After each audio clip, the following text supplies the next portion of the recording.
ዋው አስደሳች! ሰሞኑን በስላሴ ላይ ጾታ አለው ያሉት አባት ይቅርታ ጠየቁ። እንመለስበታለን። ነገር ግን ዋብዬዎችና ፕሮቴስታንቶች አብረው የቲክቶክ ኦርቶዶክሲያንና መሬቷ ይለያያሉ፣ መሬቷ ሁሉም እንደዚህ ነው የሚያምኑት ጾታ አለው ምናምን ኔቨር። እኛ ጋር አንድ ሰው ተሳሳተ፣ ሰውየው ተሳሳተ ማለት ቤተክርስቲያን ተሳሳተ ማለት አይደለም፣ ይታረማል ያካል።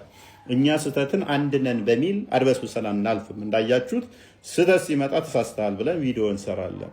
ዋብዬዎች ያ ተጀምሮ ያላለቀ ጭንቅላት የሌለው እግር የምታመልኩትን አካል ግጠሙለት ፈልጉና ማለት ነው። የአካላት ስብስብ የሆነ ባትና እግር ያለው ጭንቅላትና አንገት ይኑረው አይኑረው ማታቁትን አሁን ፈልጉ። ፕሮቴስታንቶችም አፋልጓቸው ባይሆን አብራችሁ ስለነበራችሁ ሰሞኑን። ለማንኛውም ወደ አባታችን ይቅርታ ቪዲዮ እንለፍ። ስለዚህ ወዲያው እንደወረድኩ ከዛውን የተያዝኩት ከዛው እኮ መምህር ቃለ ሕይወትም ራሱ አለ የራሴ ተማሪዎች ገጠሙኝ አይደለ እንዴ? ወርጄ ከዛ አስተምሬ ምክትል ያረኳቸው ከዚህ ቀደም እንዲህ ብለው አላስተማሩንም። ይሄ አዲስ ቃል ነው አሉና የገዛ ተማሪዎች አንቀው ያዙኝ። ከዛ በኋላ ወዲያው መደዋወል ጀመርኩ ወደ ርዕሰ ሊቃውንት ወደነ ሊቀ ሊቃውንት ጠቅላላ ወደ መምህሬ አሉ ወደ ተባሉ ጓደኞቼ ደወልኩ። እንዲህ እንላለን ወይ ተሳሳትኩ እኮ ሰውን አደናገርኩ እንዴት ነው ምናምን ስል መች እንዲህ ብለን ተመረን። በተለይ መምህሬን መምህር ወልደ ጊዮርጊስ ጸጋው መስካየዙን አንደወልኩና አስጠይቃቸው እና አካላት አልኩ እንጂ ጾታ አስተምሬያለሁ ወይ አሉኝ። ኧረ መድኃኒዓለም ይቅር ይበሉኝ፣ ስንት ሰው አደናግሬያለሁ። ያሳግማቱ ካናቱ ሆነ ያን ሁሉ 40 ዘመን የተጓዝኩበትን ትምህርት በጣም አበላሽቸዋለሁ ማለት ነው። እና እንደ ምዕመናኖችን ይቅርታ መጠየቅ አለብኝ። አደናግሬያቸው ህዝብ ይወደኛል አውቃለሁ እኔ። ስለዚህ በሶስትነቱ በስላሴነቱ ጾታ አንናገርም። ሰው ከሆነ በኋላ ግን የኛን አካል አድርጎ ወደ ቤተ ግዝረት ገባ ይላል። ከዛ ጋር ተያይዞ ነው ያደናገረኝ እንጂ አንናገርም። ለስላሴ ለመላእክት ለነፍስ ጾታ አንናገርምና የኔ 100% ስህተት ነው። የኔ 100% ስህተት ነው። በቃ ወል እንግዲህ እንደሰማችሁት አባታችን ይቅርታ ጠይቀዋል። ባለማወቅ ነው። ማንኛውም ሰው ይሳሳታል።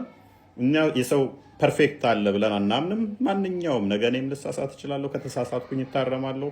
እንደ ቤተክርስቲያን አስተምሮ እንጂ የምንሄደው ግለሰብ ላይ ተንጠለጠልን አይደለንም። ስለዚህ ስህተት ሲመጣ ተሳስቷል ብለን እናርማለን፣ እንታረማለን። እኛም ዋብዬዎች ግን ያ ተጀምሮ ያላለቀ እጅና እግር ያገኛችሁለት አንገትና ጭንቅላት ይኑረው አይኑረው ለማታውቁት ጣዖታችሁ ጋር የሚመሳሰል መስሏችሁ ከሆነ እኛ አስተምሮ ኔቨር ኤቨር አይመሳሰልም። እኛ የምናመልከው መንፈስ የሆነ በሁሉ የሞላ ሁሉን ያካበበ እንጂ የሚያካብበው ያለ የሚታይ የሚሄድ የሚመጣ የአካላት ስብስብ የፓርቶች ስብስብ፣ እሱም ከፓርቶች ግማሽ አካል ኖሮት ግማሽ አካል የሌለው ደግሞም ያልተገለጠ ግማሽ አካሉ እንደዛ ምናመልክ አይደለንም። የእናንተን ጣዖታችሁን ፕሮቴስታንቶች ይርዷችሁ ፈልጉት። ውርጃ የፈጸማችሁ እንዲሁም ውርጃ እንዲፈጸም ምክንያት የሆናችሁ ሰዎች እነዚህን ሁለት ነገሮች በፍጥነት አድርጉ።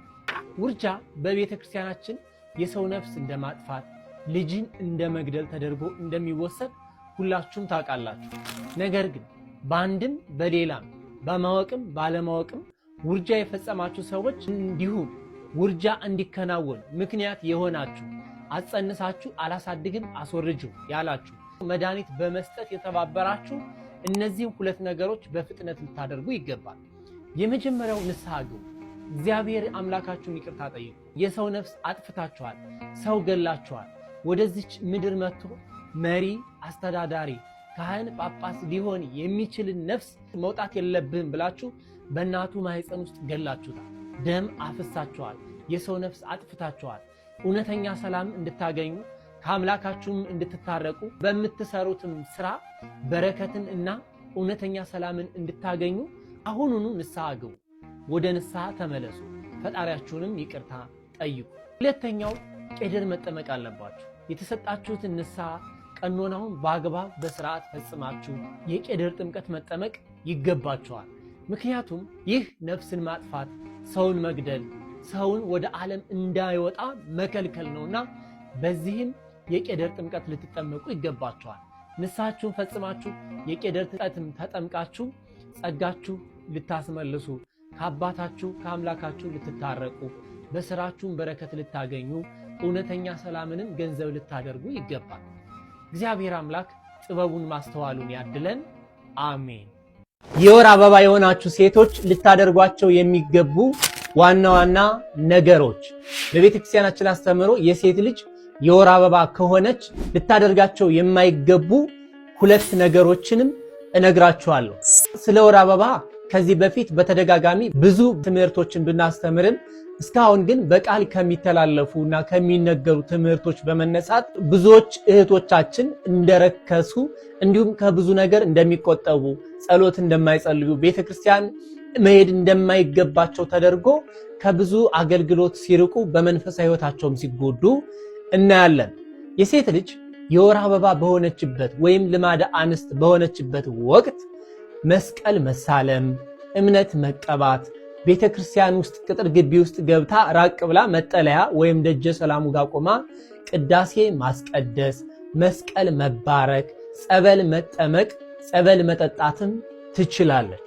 ጊዜ ለቦታው ክብር ሲባል ጸበልን በቃ ቀድታ ሌላ ቦታ ላይ ሂዳ በካህናት መጸበል እንዲሁም ደግሞ የቅዳሴ ጸበል ከሆነ መጠጣት አትችልም። ምክንያቱም የቅዳሴ ጸበል የሚጠጡት ቆራቢያን እንዲሁም ቅዳሴውን ያስቀደሱ ሰዎች ብቻ ስለሆኑ የሚጠቅማትን ወደ እግዚአብሔር የሚያቀርባትን ማንኛውንም መንፈሳዊ አገልግሎት መስጠት፣ መማር፣ ማስተማር፣ ማገልገል፣ መዘመርም ትችላለች። እንደ አጠቃላይ ንጽህናዋን መጠበቅ፣ ራሷን መንከባከብ፣ ለአእምሮዋ እረፍት መስጠትም ይገባታል። በቤተክርስቲያናችን አስተምሮ የሴት ልጅ የወር አበባ በሆነችበት ወቅት 2 ነገሮችን ብቻ አትሰራም። የመጀመሪያው ቤተ መቅደስ ውስጥ ገብታ ኪዳን ማስደረስ፣ ቅዳሴ ማስቀደስና ቅዱስ ቁርባንን መቀበል አትችልም። ሁለተኛው በትዳር ውስጥ ያሉ እህቶቻችን የወር አበባ በሚሆኑበት ወቅት ሩካቤ ስጋ መፈጸም አይችሉም። ድንገት ግን ሰውኛ ወድቀው ወይም በስህተት ሳያውቁ የወር አበባ በሆኑበት ወቅት ሩካቤ ስጋ ቢፈጽሙ ቢያደርጉ ንስሐ መግባት ቀኖናውንም መፈጸም ይገባል። ከነዚህ ከሁለቱ ውጭ በቤተ ክርስቲያን ውስጥ ማንኛውንም አገልግሎት ማግኘት፣ ጸሎት ማድረግ፣ መጽሐፍ ቅዱስን ማንበብ እንዲሁም ማህበር ወይም የጽዋ ማህበር ካላቸው ጽዋውንም መቅመስ መጠጣት ይችላሉ። ግለወሲብ ወይም ማስተርቤሽን የምታደርጉ እህቶች፣ ወንድሞች ማንም የማይነግራችሁን 2 ነገሮች ልንገራችሁ። ግለወሲብ ወይም ማስተርቤሽን የምታደርጉ እህቶች፣ ወንድሞች ማንም የማይነግራችሁን 2 ነገሮች ልንገራችሁ። ይህ ትምህርት ለብዙዎች እንደሚጠቅማቸው እርግጠኛ ስለሆነ ሼር፣ ኮፒ ሊንክ እያደረጋችሁ ቪዲዮውን እስከ መጨረሻው ድረስ ተከታተሉት። በዚህ ዘመን ብዙ ወጣቶችን እየገደለ ያለው መክሊታቸውን እንዳያውቁ፣ ከፈጣሪያቸው ጋር እንዳይታረቁ፣ ጸሎት እንዳያደርጉ፣ ከሰዎች ጋር በስምምነት እንዳይኖሩ፣ በስራቸውም ስኬት እንዳያገኙ እያደረጋቸው ያለ ትልቅ በሽታ አለ። እርሱም ማስተርቤሽን ወይም ግለ ወሲብ፣ በቤተ ክርስቲያን ቋንቋ ደግሞ ግብረ አውናን የሚባለው። ይህን የምታደርጉ እህቶች፣ ወንድሞች ራሳችሁን ለዘላለማዊ እሳት ለገሃነም እያዘጋጃችሁ መሆኑን ማወቅ መረዳት አለባችሁ። ይህ በሽታ ብዙዎችን ጠልፎ ጥሏል። በእጃቸው ላይ ባለው ስልክ የሚመለከቱትን የሚያዩትን መመዘን አቅቷቸው በዚህ ሱስ ውስጥ እንዲዘፈቁ ከዚህም ለመውጣት እየከበዳቸውና ሕይወታቸውን ባደገኛ ሁኔታ ውስጥ እየመሩ ያሉ ብዙ እህቶች፣ ወንድሞች አሉ። ይህን ስራ እየሰራችሁ ያላችሁ እህቶችና ወንድሞች እነዚህን 2 ነገሮች ማወቅ ይጠበቅባቸዋል። ወንድ ሁነህ በተፈጥሯዊ መንገድ ከሴት ጋር ግንኙነት በማድረግ የሚፈሰውን ፈሳሽ በራስህ እያደረግክ ካለህ ሉሊት ከምትባለው ከሙት መናፍስት ጋር ግንኙነት እያደረግክ እንደሆነ ልታውቅ ልትረዳ ይገባል። ይህን ተግባር ስታረግ የዘር ፈሳሽን የምትቀበለው ይቺ ሉሊት የተባለች የሞት መናፍስት ናት። አንተ ይህን ተግባር ስትፈጽም ዘርህን ስታፈስ ዘርህን ትቀበላለች። ከሰዎች ጋር እንዳትግባባ፣ የፍቅር ግንኙነት እንዳትጀምር ወይም የጀመርከው የፍቅር ግንኙነት ካለ እንዲያስጠላ እና ወደ ትዳር እንዳትገባ የምታደርግ እጅግ አደገኛ የሆነች እርኩስ መናፍስት ናት። ይህንን ተግባር ስትፈጽም ራስህን ለሷ እያስገዛ ወይም ለርኩስ መናፍስት እያስገዛ እንደሆነ ልታውቅ ልትረዳ ይገባል። ሴት ሁነሽ በተፈጥሯዊ መንገድ ካንቺ የሚወጣውን እሽ በራስሽ መንገድ እያደረግሽ ከሆነ ያንን ፈሳሽ የሚቀበልሽ ሙራድ የሚባል የሙት መናፍስት አለ።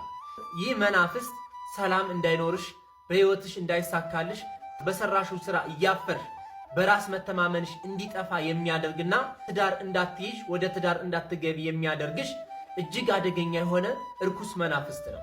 በብሉይ ኪዳን እግዚአብሔር አምላክ እንዲህ አይነት ስራ የሚሰሩ እንዲህ አይነት ተግባር የሚያከናውኑ እንዲህ አይነት ስራ የሚሰሩ ሰዎችን በሞት ይቀጣቸው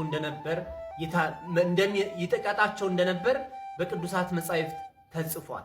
ይህንን ክፉ ስራ የሚሰሩ እህቶች፣ ወንድሞች ንቃተ ህሊና እንዳይኖራቸው፣ ልፍስፍስ እንዲሆኑ፣ በስራቸው ስኬታማ እንዳይሆኑ፣ ከሰዎች ጋር እንዳይግባቡ ከፊት ሆኖ የሚጋርዳቸው ማንነታቸውን እንዳያውቁ እንዳይረዱ የሚያደርጋቸው ይህ አደገኛ ስራ እንደሆነ ብዙ የጥናታዊ ጽሑፎች ያሳያሉ። ይህን የምታደርጉ እህቶች ወንድሞች ካላችሁ የሚያስፈልጉ መፍትሄዎች ምን እንደሆኑ በቀጣይ ቪዲዮ አቀርብላችኋለሁ።